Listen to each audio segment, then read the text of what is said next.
Bonjour, juste un petit tuto pour GIMP et pour le problème de Monique qui se posait la question de savoir comment elle pouvait élargir un peu son image et avoir plus de noir donc ici devant la robe de la danseuse. De plus, effectivement, ce qu'on veut avoir aussi, c'est peut-être un peu moins d'espace en hauteur, hein. Donc on va résoudre un peu ces deux points en rajoutant finalement de l'image ici, hein. Alors pour rajouter de l'image, là on est un peu coincé, hein. L'image elle fait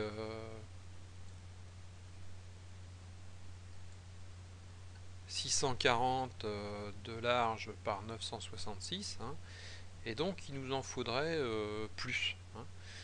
Euh, donc on va créer finalement une image noire et on va utiliser celle-ci comme calque. Alors, ici donc je vais à nouvelle image et je vais donc créer une nouvelle image. Donc au lieu d'avoir 640, hein, de largeur, eh ben, je vais la mettre en 900 par exemple.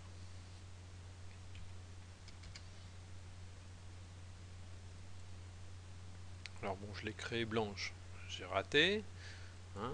Je change l'arrière-plan et je recommence. Fichier, nouvelle image, 900, validé. Voilà, hein. Il faut savoir que par défaut, GIMP crée une image de la couleur d'arrière-plan, hein. Comme j'avais mon arrière-plan blanc et mon avant-plan noir, donc il m'a créé une image blanche.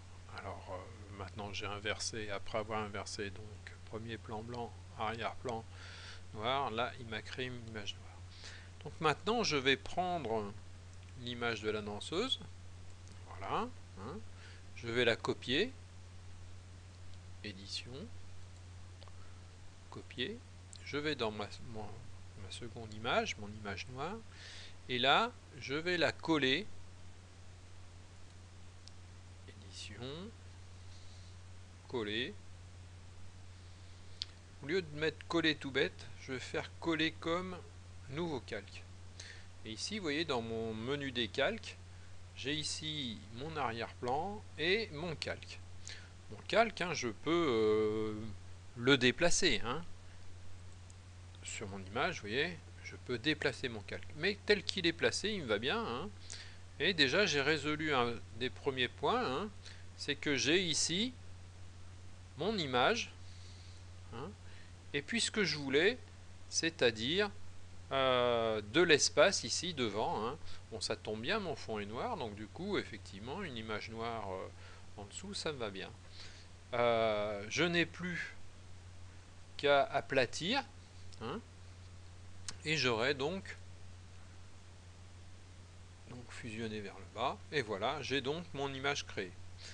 Bon, on a un petit problème ici, parce qu'en fait, le plancher s'arrête brusquement, hein. Donc en fait, on va dupliquer le calque et puis on va aussi donc ici mettre un peu de plancher dessus, hein. Donc ça c'est tout bête avec l'outil que vous connaissez tous, hein, l'outil de clonage. Vous sélectionnez la taille du clonage, donc une taille assez importante, hein, ici, et donc alors vous essayez de respecter un petit peu euh, la forme du plancher, hein, c'est-à-dire qu'il part un petit peu en biais, puis voilà, vous avez donc comme ça votre clonage. Vous pouvez ici, pour la forme du clonage, appliquer une fusion un peu en dégradé, hein. Donc vous ajoutez un masque de calque par exemple, hein, noir, transparence totale, donc vous voyez plus le. Et puis vous allez mettre ici un dégradé de façon à créer un dégradé ici au niveau du plancher, de façon à ce qu'il s'estompe petit à petit dans le noir. Donc ici, je vais mettre mon dégradé, voilà, qui va comme ça s'estomper petit à petit dans le noir.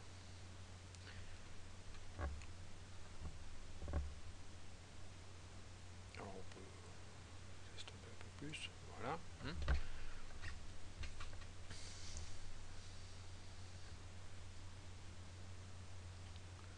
J'ai presque terminé, j'ai plus qu'à encore une fois fusionner vers le bas.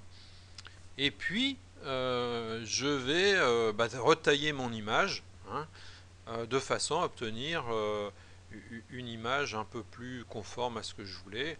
Alors je choisis au niveau de la taille, je peux choisir par exemple le format carré, donc 1 sur 1 par exemple,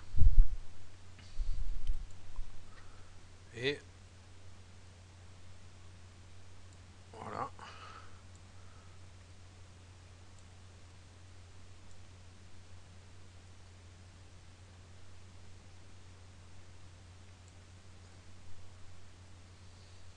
Bon, j'ai quand même pas suffisamment de place vers le haut. Alors tu m'excuses, Monique, j'ai coupé ta signature. Voilà, hop.